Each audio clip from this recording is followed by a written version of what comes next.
Maligayang pagbabalik sa Rai Movie Recaps. Narito na naman po tayo para sa isa na namang magandang pelikula na pinamagatang Below Zero na napalabas noong 2021. Kaya't ano pa ang ating hinihintay? Sit back, enjoy and relax, love you.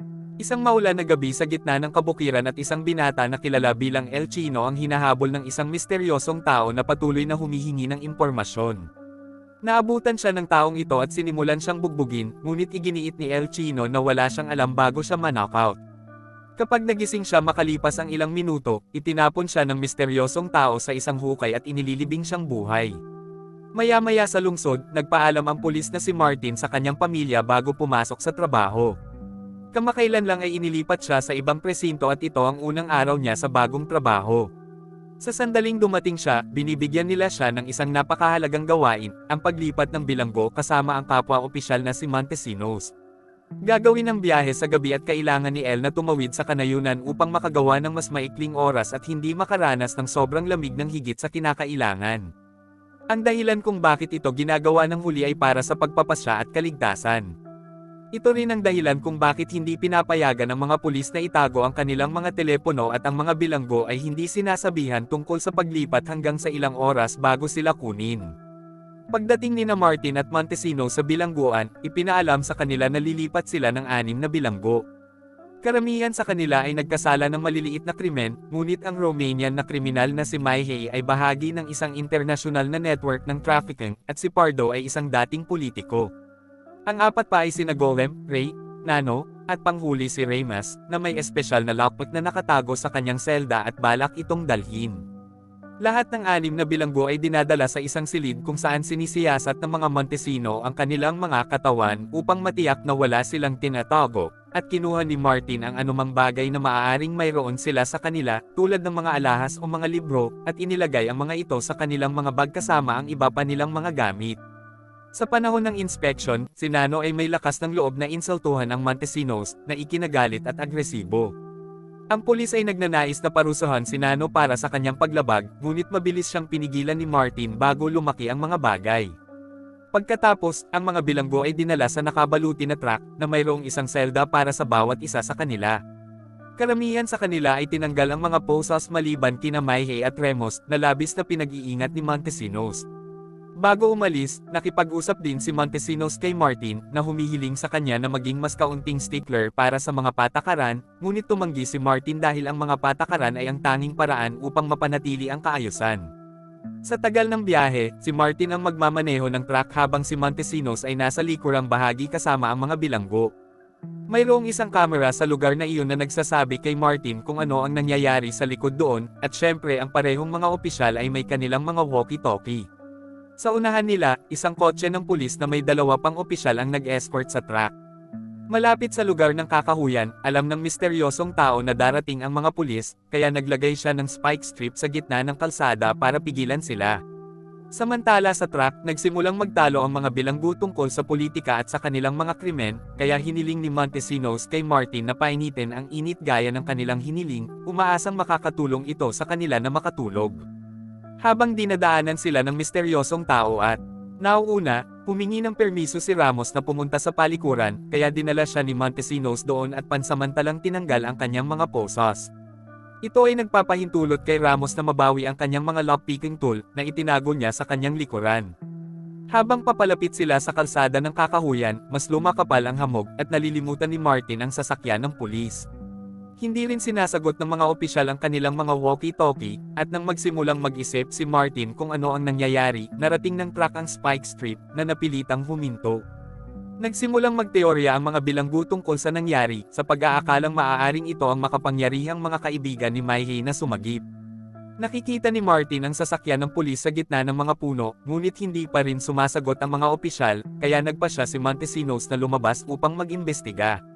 Sa sandaling wala na siya, nilinaw ni Maihei na hindi niya ito mga tao, at sinimula ni Ramos na buksan ang kanyang mga posas at ang pinto gamit ang kanyang mga kasangkapan habang tinatalakay niya sa iba ang isang posibleng planong pagtakas. Ilang sandali ang lumipas at hindi rin sinasagot ni Montesinos ang kanyang walkie-talkie, dahilan upang magdesisyon si Martin na lumabas para mag-imbestiga rin. Habang nakalabas ang baril, lumakad siya sa kalsada at natagpuan ang isang walang malay na Montesinos sa lupa. Sa sandaling iyon, sinimulan siyang barilin ng misteryosong tao mula sa kanyang pinagtataguan sa gitna ng mga puno, kaya kinuha ni Martin ang mga susi ni Montesino at tumakbo upang magtago sa tabi ng sasakyan ng pulis. Ang kotse ay nasa gilid nito, parehong mga opisyal ay patay, at kapag ang ligaw na bala ay tumama sa hood, iniwan nito si Martin na bingi at na-disorientasyon ng ilang minuto. Sinubukan niyang bumaril ngunit nagtatapos lamang ito sa pag-aaksaya ni Martin ng lahat ng kanyang mga bala, kaya tumakbo siya pabalik sa truck na nagbigay ng pagkakataon sa misteryosong tao na tamaan siya sa kanyang hita. Pumasok si Martin sa cabin ng truck at sinubukang makipag-ugnayan sa punong tanggapan ng hindi nagtagumpay. Hindi rin umaandar ang truck, at dahil nasa Syria na ngayon ng mga putok ang salamin, ilang oras na lang bago siya maabot ng bala.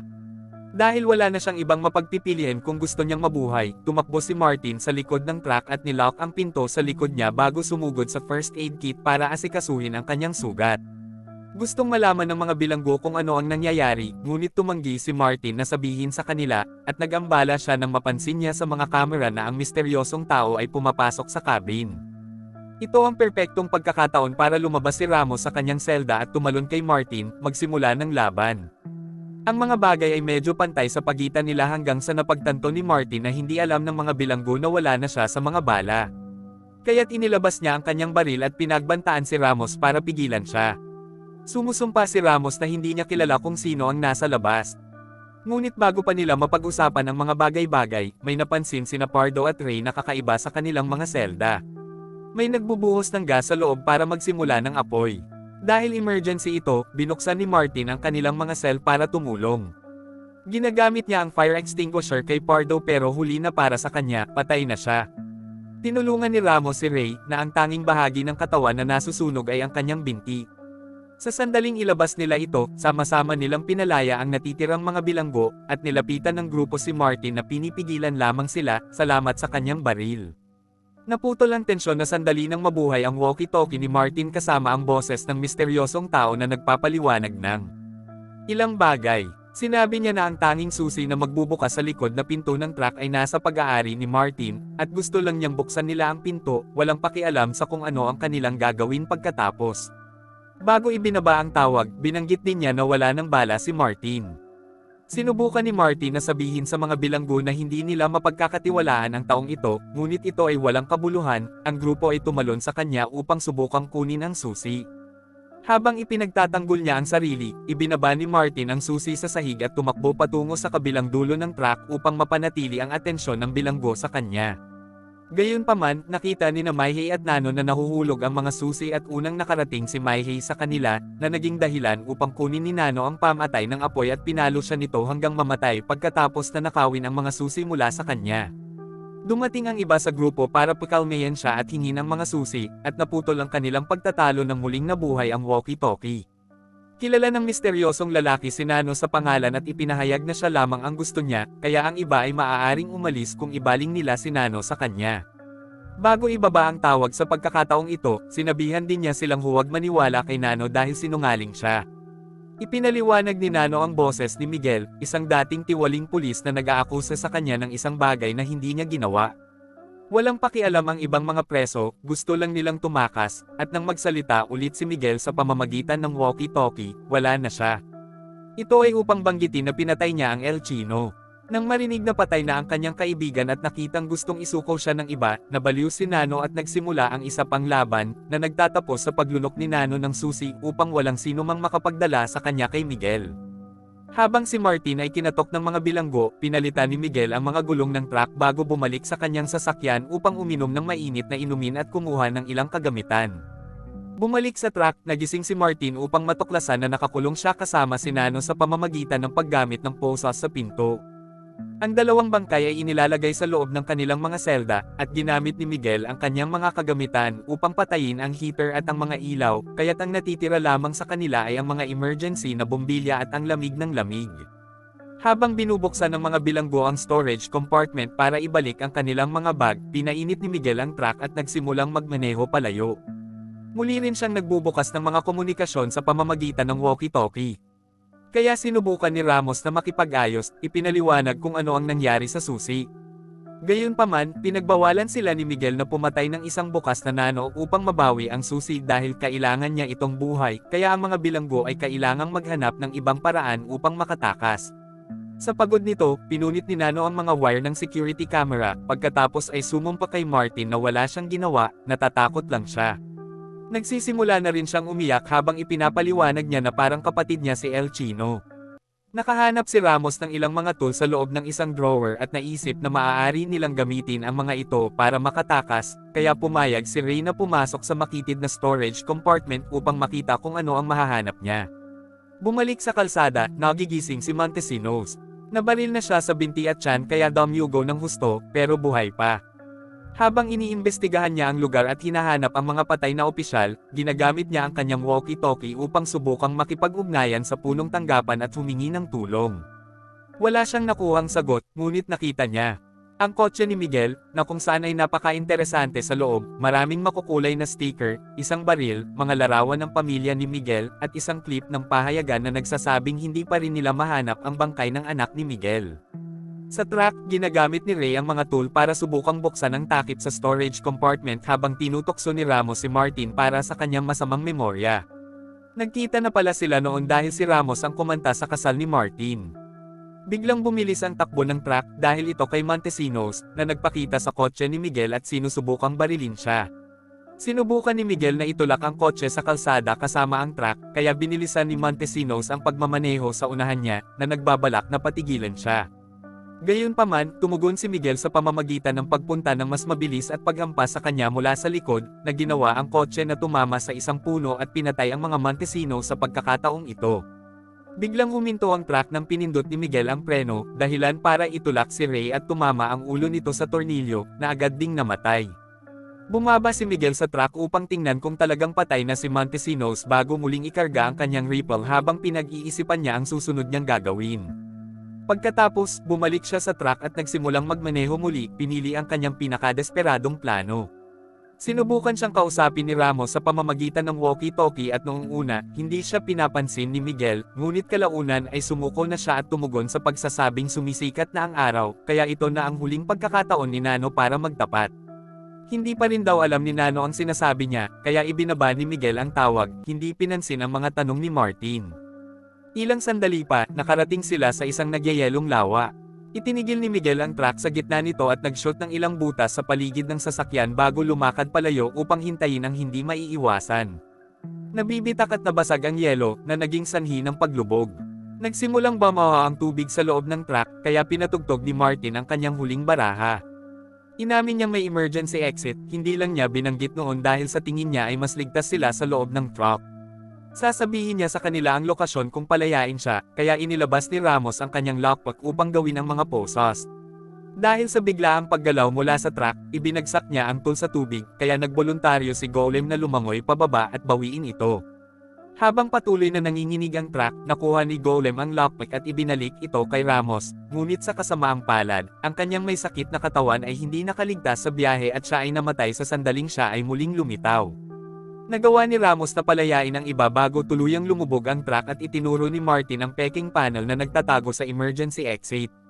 Hindi nagaksaya ng panahon si Neno at nakatakas, ngunit si Ramos ay nakakapit sa katawan ni Golem, kaya kailangan siyang hilahin ni Martin palabas bago siya malunod. Madaling maabot ni Nano ang ibabaw at agad itong tumakbo palayo, walang kamalay-malay na nakita siya ni Miguel at sinusundan siya. Madali ring lumabas si Ramos, ngunit nahihirapang umakyat si Martin sa yelo. Sa kabutihang palad para sa kanya, ibinalik ni Ramos ang pabor at kinaladkad siya palabas ng tubig bago siya binigyan ng CPR. Ang ganitong kabaitan ay nagbibigay inspirasyon kay Martin na huwag subukang arestuhin si Ramos, sa halip, swertehin niya ito at nakipagkamay. Pagkatapos, sinundan ni Martin ang tunog ng isang rifle na pinaputok upang mahanap ang isang abandonadong gusali. Doon, nakita niya si Miguel sa isang bintana na binaril si Nano, na nagtatago sa likod ng isang pader. Pumasok si Martin sa silid, na kinaroroonan ni Miguel at hiniling sa kanya na sumuko, na nag-udyok kay Miguel na aminin na gagawin niya ito pagkatapos niyang makamit ang hustisya. Ang totoo ay ilang buwan na ang nakalipas, noong isang festival, sina Nano at El Chino ang naglagay ng ilang alak sa inumin ng 13 taong gulang na anak na babae ni Miguel. Pagkatapos ay sinamantala nila ang kanyang lasing na isip, at nang matapos na sila sa pang-aabuso, pinahirapan din nila siya, gamit ang mga pliers at isang bote ng salamin. Buhay pa siya nang itali siya sa isang kotse na ninakaw nila noong gabing iyon para hilahin siya sa lupa ng maraming oras. Gayunpaman, hindi pa rin natagpuan ng pulisya ang bangkay, si Nano lang ang nakakaalam kung nasaan ito. Ang pagsisiyasat ay walang kabuluhan din, dahil walang sapat na katibayan upang ipadala ang mga batang lalaki sa kulungan, na nagturo kay Miguel na ang legal na sistema ay hindi gumagana. Ang dahilan kung bakit alam niya ang lahat ng detalye ay inamin ni El Chino ang lahat bago siya pinatay ni Miguel. Ngayon, gusto na lang niyang malaman kung nasaan ang bangkay para madala niya ito sa sariling bayan at mabigyan ng maayos na libing. Napansin ni Nano na napalingon si Miguel kaya sinubukan niyang tumakbo palayo, dahilan para barilin siya ni Miguel at tinamaan ito sa binti. Ang rifle ay mabilis na naubusan ng mga bala, kaya habang nagre-reload si Miguel, sinasamantala ni Martin ang pagkakataong tumalon sa kanya upang subukang pigilan siya. Ang dalawang lalaki ay nagsimulang magbugbog sa isa't isa at gumamit si Martin ng isang tipak ng salamin na nakita niya sa sahig upang saksakin ang kamay ni Miguel, na nagbigay sa kanya ng isang butas upang kunin ang rifle. Hindi siya pinansin ni Miguel, tumakbo palabas ng silid upang sundan ang bakas ng dugo na naiwan ni Nano, at nagpa siya si Martin na sundan din sila pagkatapos ay reload ang kanyang sandata. Nang mahanap sila ni Martin, sinusubukan ni Miguel na alisin ang impormasyon mula kay Nano, kaya nagpaputok si Martin ng babala. Nagambala si Miguel, na nagbibigay ng pagkakataon kay Nano na itulak siya palayo sa kanya, at ngayon ay wala nang makagalaw sa kanila dahil nasa kabilang dulo sila ng rifle ni Martin. Biglang may lumitaw na helicopter sa itaas nila. Hinahanap sila ng mga pulis. Sa pag-aakalang ligtas na siya ngayon, sinimulan ni Nano ang pang-iinsulto at pagtawanan kay Miguel, na sinasabing hindi niya sasabihin sa kanya ang lokasyon ng bangkay. Nang makita ang tunay na kulay ni Nano, nabigla si Miguel, na binaril si Nano sa paa at pagkatapos ay ang kanyang kamay hanggang sa tuluyang umamin kung saan niya itinago ang patay na babae. Habang umiiyak si Miguel, mas maraming pulis ang nagpakita at sumuko si Martin. Pagkalipas ng maraming araw, huminto ang isang retiradong Martin sa istasyon ng pulisya upang kunin ang kanyang mga gamit mula sa kanyang locker at nakitang pinalitan ng isa pang opisyal ang pangalan ni Montesino ng isang bagong recruit. Pagkatapos ay umalis si Martin sa presinto, nawala ng pag-iisip tungkol sa mga gawain ng sistema. At dito na nga nagtatapos ang pelikula natin para sa araw na ito. Maraming salamat sa panunood.